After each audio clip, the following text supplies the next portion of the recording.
No child support? Well, no hunting for you. And why are Western women heading to South Korea in search for love? And why is a man drinking his own urine? Well, he says there's health benefits. His roommate does not like it, though. These are the weird stories from Monday on Weird AF News, the only daily weird news podcast hosted by a comedian. I'm Jonesy. Thank you for joining me. Let's go. No child support, no hunting. This story is out of the state of Utah. They are seeing a surge in child support payments over the past year in Utah, a change that state officials credit in part to a new state law that withholds hunting and fishing licenses to people who fall significantly behind on their child support payments. Here's a quote from the representative, Carrie Ann Lisenby. I came up with the idea for the bill in talking with some of my constituents who had non-custodial partners who were overdue on child support, and they were going out and spending lots and lots of money hunting and fishing. They were getting their hunting and fishing game on, but they weren't paying the child support, you know? I thought to myself, maybe I got something right here. And the law went into effect in 2021. This law blocks anyone from obtaining a hunting or fishing license if they are past due more than $2,500 in child support for the year. A lot of people talk about sending people to jail or prison instantly when they hear that they're behind on their child support or not paying at all. But in reality, if they're going to jail, they're not really working. So that's not helping solve the problem. I thought of that. And when they get out of jail, they have marks on their record, and then that could prevent them from getting future employment. So that's not helping. You're not going to get any child support from that situation. Then there's the stigma for the children involved that their parent has been to jail or prison. That's not helping anything. Nobody's proud of that. It's embarrassing. This is marvelous. What a great, creative, smart, reasonable solution to a problem.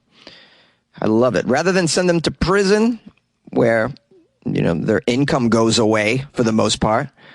Tough to get an income when you get out of prison as well. That doesn't solve the situation. This makes it so people who owe child support, can get whacked with a penalty that doesn't impact their ability to support their children after all. It's like, I don't know, if you were to tell all the dads that owed tons of child support that they couldn't go to the strip club, yeah, they'll get caught up real quick. And according to the data, it looks like it worked because on July 1st of 2021, the state of Utah blocked the hunting and fishing licenses of 3,000 individuals over child support. Out of those people, during the first week of July 2022, 500 of those people had come into compliance with the law at some point during that first year. So pretty impactful. Lisenby has stated that she believes other states should look into this because hunting and fishing are fairly popular everywhere. Some states have embraced a similar policy, including Pennsylvania. Now, in Pennsylvania, failure to make child support for 3 months allows the state to suspend a driver's license or a professional license. Imagine that. I would say that's a little more harsh than the hunting and fishing because having your driver's license suspended or your professional license suspended means you might not be able to work because you can't get to work or you no longer have a license to work. So maybe look at that. I like my strip club incentive. I think that's a good solution. You could even use like live events. Like imagine at Dodger Stadium, they had like a child support night where anyone showing up with proof that they're up to date on their child support gets free admission and a hot dog. I think that would be amazing. This Utah experience and example provides a lesson about how creative solutions in government can be used to change people's behavior. And I always rail against government, especially local government. But this is a story that gives me faith that we can use these tools for positive change in the culture. Because sometimes I'm a little discouraged by such things. But this is great. Here's another quote from her. It's a matter of finding the right incentive for your community, even for different parents within your community, And we need to continue to be creative to find those little incentive niches that will speak to different parents and will mean something to them. I think that's the key. You have to choose something that means something to them. That's how you motivate people. We should do this in Florida. If you're behind significantly on your child support payments in Florida, you're not allowed to go to Walmart. The Netflix effect. Women are going to South Korea in search for love.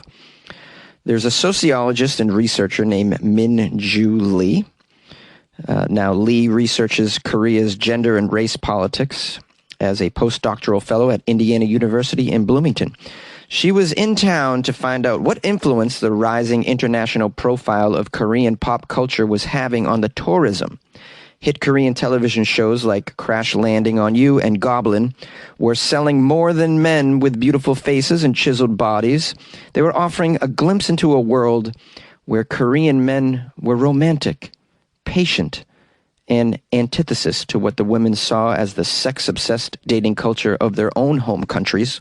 Lee interviewed many women that were fascinated with Korean men who were portrayed on television and Netflix specifically as being in touch with their emotions. And these Korean men are willing to embrace their, quote, effeminate sides.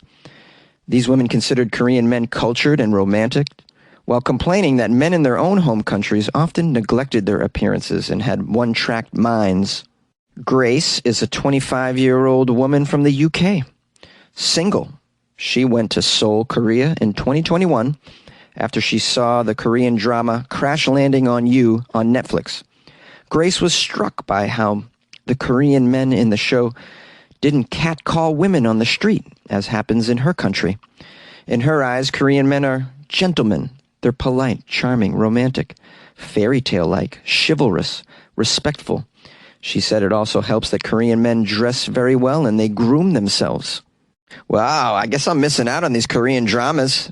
I didn't know these men were so romantic, respectful, and well-groomed. Anyone else getting hot and heavy in a closet right now? Okay. There's other things going on that's appealing for a Western woman to go to Korea to look for love. Grace says, well, in England, I'm very common-looking and sound the same as everyone else. In Korea, I'm different, exciting, I'm foreign. People pay attention to me. I feel special.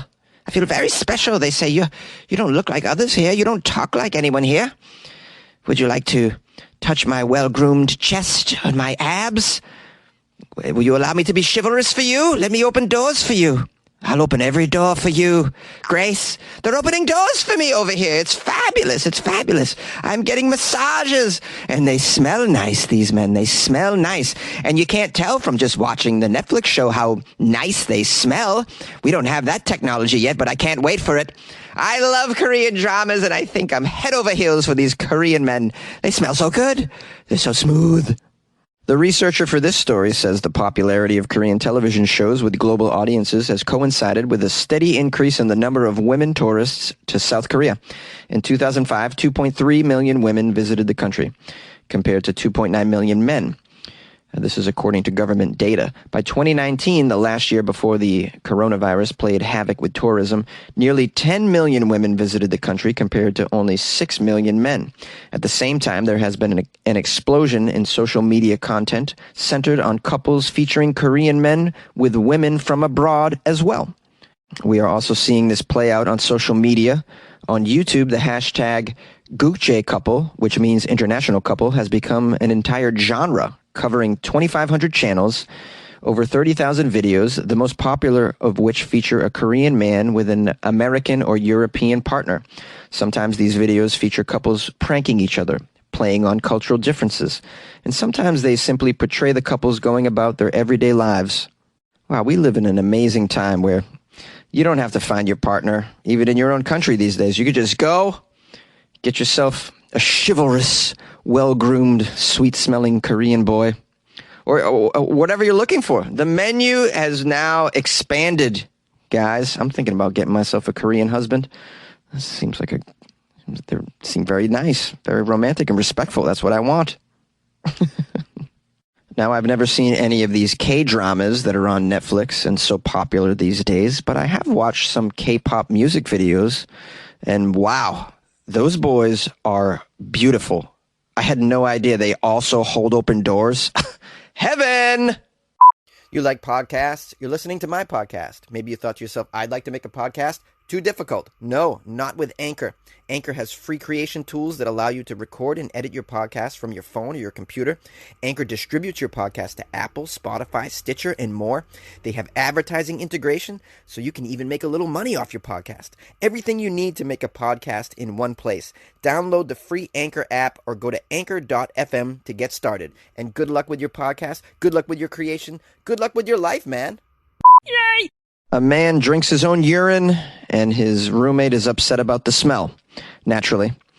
This man drinks his own urine in this story, and he has said how his unusual daily habit has come between him and his roommate, who is sick of the smell coming in from the kitchen. Bro, you drink it in the kitchen? Are you okay? This is not something you drink in the kitchen, urine. This is something that's drank on the balcony or, I don't know, behind the building. Drink it in the kitchen, dude? Come on. Drink this at least in the privacy of your own room or in your car, maybe?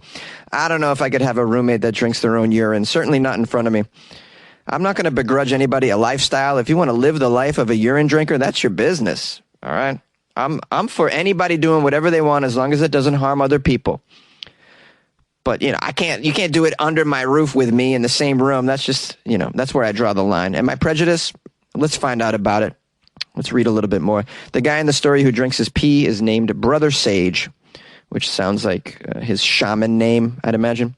Is this a shamanic ritual, drinking your urine? Wow. Alternative medicine has really gone haywire, guys. This guy, Brother Sage, is 68 years old. He believes his urine is a natural cure-all. He's been drinking it for almost 2 decades, and I'm looking at a picture of him. He looks like someone who's drank pee for 2 decades, for sure. He doesn't look like it's doing him any good, this urine drinking practice.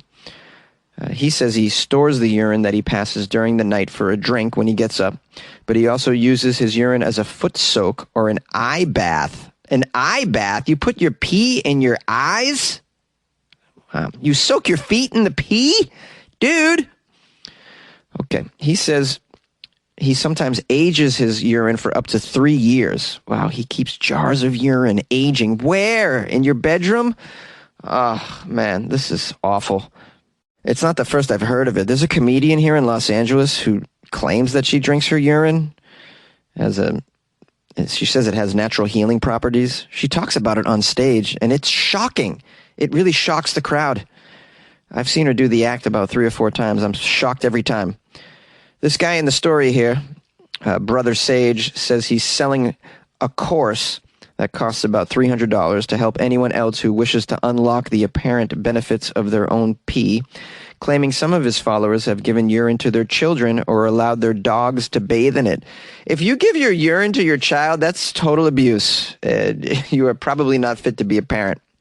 That's my opinion. That's my hot take, that you shouldn't be giving your pee to your kids to drink. I'm also going to say you don't need to spend $300 on this urine drinking course. You can just, try it at home for free, I'd imagine. We all pee all the time. We don't need to take a course on how to pee and then drink it. We all know how to drink. We all know how to pee. Brother Sage. Brother Sage is from Colorado, of course. I was going to guess Ojai, California. Mr. Sage has been quoted as saying, most people will drink it first thing in the morning. That's the best time to drink it. First thing. Yeah. Can't wait for my morning cup of pee. I'll go with the coffee, Brother Sage. Thank you very much. Brother Sage says, the cleaner you can get your diet, the better your pee will look, the better your pee will taste, and the better it will smell. I tell you. The article says while there's no concrete scientific evidence to support that drinking urine has any health benefits. No way! There's no scientific evidence backing this up? I'm so surprised.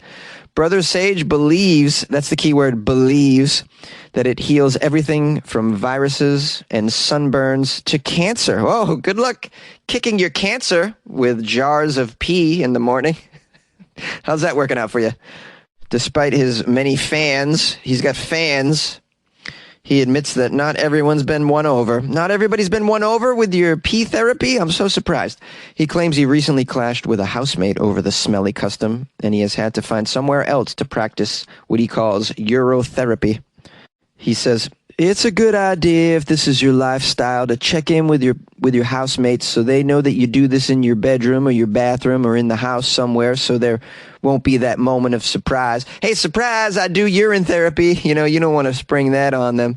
They might think you're a little nuts. Yeah, that happens. Oh, this created a hiccup in the house I'm currently in, and I'm trying to readjust, and I'm doing my practice now at a new location, and I'm looking for other locations. If you wouldn't mind if I came and did it in your garage, let me know, or your backyard. I prefer to drink it outside in nature. I think that's lovely. Sometimes I'll go to a hot spring, or just go to a public pool and drink my urine right there, poolside, it's really good in the hot tub if you can handle it. I like to put some ice cubes in my urine this time of the year, because it's awfully hot out there. I like to chill it, maybe put a little honey in it, a sprig of little mint leaf and some lime juice. I'm making up half of this, guys, obviously. Sorry. Brother Therapy has big goals. He wants to build an international community of urine drinking practitioners. He says there's people across the world who consume their own urine or use it topically as well. After starting urine therapy in 1994, he said it was initially a total spiritual connection for him and really had nothing to do with health at the time. It was simply spiritual. But as the years progressed, he realized there were some things he wanted to improve with his health, so he drank more urine because that's going to make you healthier. Soaks his feet in it all the time. He says he increases the use and the dosages. He says there are over 24 topical uses of urine on your skin, your eyes, and your ears. He says people are healing everything because there's no such things as incurable diseases when you understand how the body operates. While urine heals everything from mosquito bites to sunburns to even gum conditions, viruses, diabetes, MS, cancer, Alzheimer's. We got a lady working with a 21-year-old man with autism who's seeing results. The man with autism's drinking his urine and seeing results. I think the most unusual thing is people are feeding the urine to their pets and their kids and just watching their health be returned right away. Come on! He says the urine is a universal panacea remedy. I call total bullshit. I call bullshit on this. He says it works with constipation, everything. Urine enemas. He's doing urine enemas. He says it'll clean your entire GI tract. It sure saves people from the embarrassment of going to a professional colonic lady. Yeah, what about the embarrassment of drinking urine your whole life? How about that? That's pretty embarrassing. I'll take an afternoon with a colonic lady than having to tell my family at Thanksgiving that this is a mason jar full of my own urine that I'm drinking with the turkey. Thank you, my loyal listeners and fans of Weird AF News, for listening to yet another episode all the way to completion. Congratulations, you get a sticker. No, you don't get a sticker. Stickers are old school. You get a congratulations. That's what you get. And I'm not wearing a shirt when I sang it, so that's what you get. Congratulations with no shirt. A no shirt congratulations. Aren't you lucky? Hey, by the way, if you sent me Florida Friday articles over the weekend, you were a little late, but I appreciate it nonetheless. Maybe I'll use them for next week. And everyone who reached out to me over the weekend, I just appreciate hearing from you. I really, really do. Haven't got many phone calls lately, so if you'd like to try that, 646-450-2012. I hope you had a lovely weekend. And if you would like to help out with supporting the show, there's a couple ways you can do it. One is free. You can tell a friend or a loved one or a relative or someone you're sitting next to at the bus stop or the DMV. You tell them about Weird AF News. Spread the word.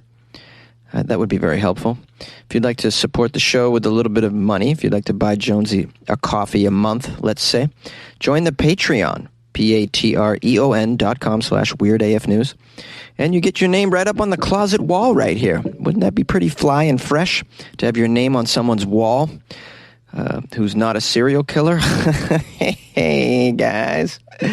No serial killer here, guys. Just a dude recording a podcast in a closet. That's all. Nothing to see here, everybody. Well, nonetheless, you can also go to weirdafnews.com, and there's various ways to support the show if you'd like to. If not, it's totally fine. Just listen. That's all. That's all you need to do. Just listen, and we'll see you tomorrow. How about that? Be steady.